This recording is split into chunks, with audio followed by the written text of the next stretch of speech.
Today, I wanted to talk about the things that people say to us, the things that we say to other people, and most importantly, the things that we say to ourselves. What's going on, everybody? How y'all doing? Welcome back to Endure, Believe, Rise. I hope this message reaches you in good energy. I hope you and your loved ones are in good health. Quote of the day. It is well-known fact that one comes, finally, to believe whatever one repeats to oneself, whether the statement be true or false. Napoleon Hill. Song of the day, Come Alive by Minute After Midnight. So the thing that we must remember as we go through this life and try to better ourselves, we try to achieve goals, raise our kids, teach our loved ones, go to our jobs, is that there are people who are miserable, right?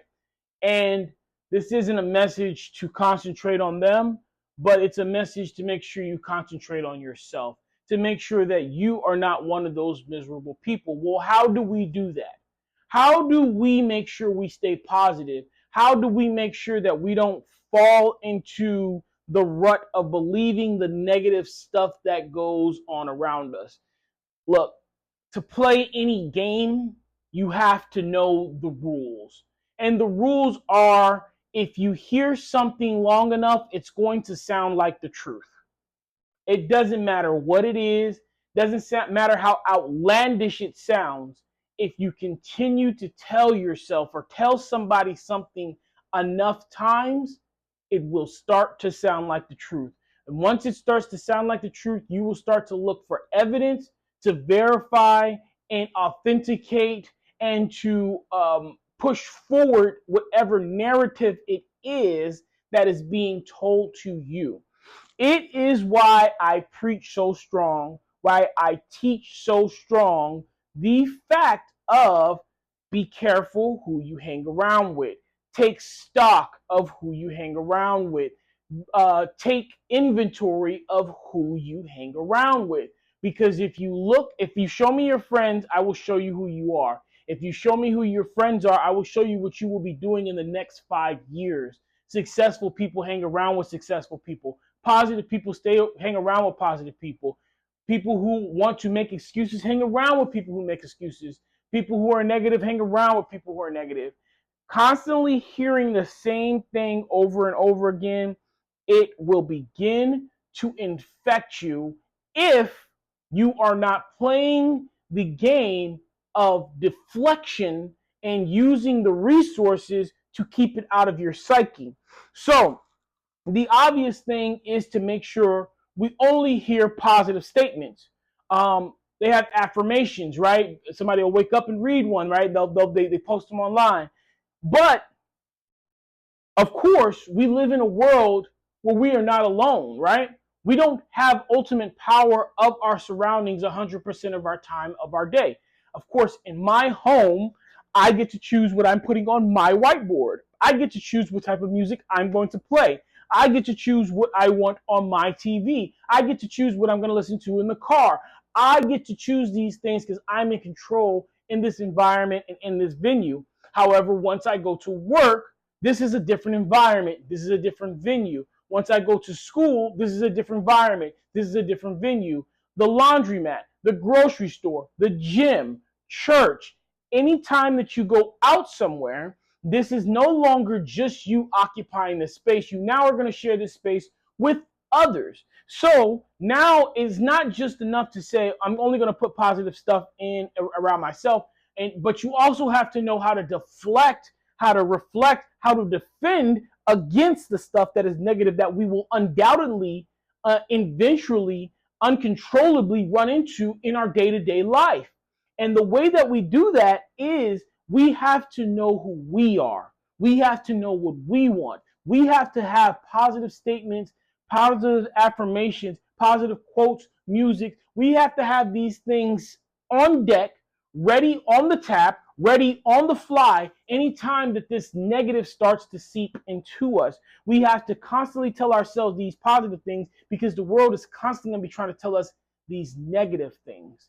And I have seen this law, this theory, this method, whatever you want to call it. I have seen it played out countless time and time again. I have seen it played out where people will tell themselves the most positive stuff, and the next thing you know, this person has the most glorious comeback story. This person has the most awesome story on how they gained their success. This person has the greatest fitness journey ever. And I have seen vice versa.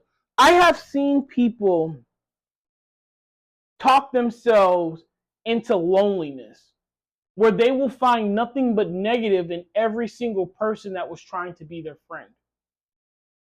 And I can think of a specific example that I'm thinking of right now, and it's a sad and it's a shame because this person doesn't do anything but tell themselves negative stuff about every person they meet, every person they encounter. Every person is on assignment from the enemy. Every person that they meet has been sent from their opposition. And if you tell yourself that long enough, everywhere you go, you will find negative. You will run into dead ends. You will find enemies. You will find opposition. You will have nothing but terrible experiences. However, the opposite is true too.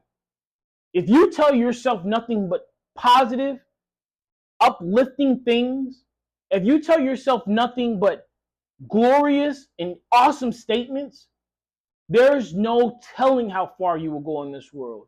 You will see the doors begin to open. You will have friends of great caliber come into your life. Your reputation will be that of someone who can't be held down. This is one of the most powerful tools that you can come up with. And at the beginning, I did say we were going to talk about what we say to other people as well. Here's the thing. When you cut somebody down, you're cutting yourself down too. That's why whenever we give criticism, it must be constructive criticism. We must think long and hard on how to deliver this criticism. We must deliver it in a way that is respectful and kind. We must be objective and let them know what they are not doing. We must be objective and tell them what they must improve on or where they should be improved on. But we should also be giving them the devices on how they can improve. We should also be delivering it with love and kindness, as if we want this person to succeed, as if this person is ourselves. And those are the things, the three most important things when we are saying things, when we are repeating things, when we are believing things. It's the things that are input into us, and the things that we try to input into others. And finally, the things that we try to input into ourselves. And here's a key too, right? Depending on how much you love, respect, and honor the person that is talking is going to depend on how powerful that input is going to be. If this is somebody who you do not care about, this is somebody you have no respect or give no authority to, their stuff is going to be like a rubber ball bouncing off a brick wall. It will have no effect. But if you love and cherish this person, if this person is of high standard in your mind and your heart, it'll be like a cannonball being shot through that same brick wall. It can levy you depending on how much trust and honor, how much power, how much authority you're giving into that person. And the most powerful words we should have are the ones that we tell to ourselves. So remember to constantly tell yourself positive things.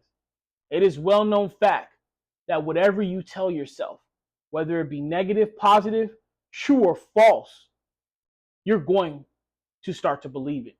So make sure you're telling yourself the stuff that will make you a legend. All right, guys, I need you to take care of yourselves. Please be kind to one another. Keep me in your prayers. I'll forever keep you in mind. Endure, believe, rise.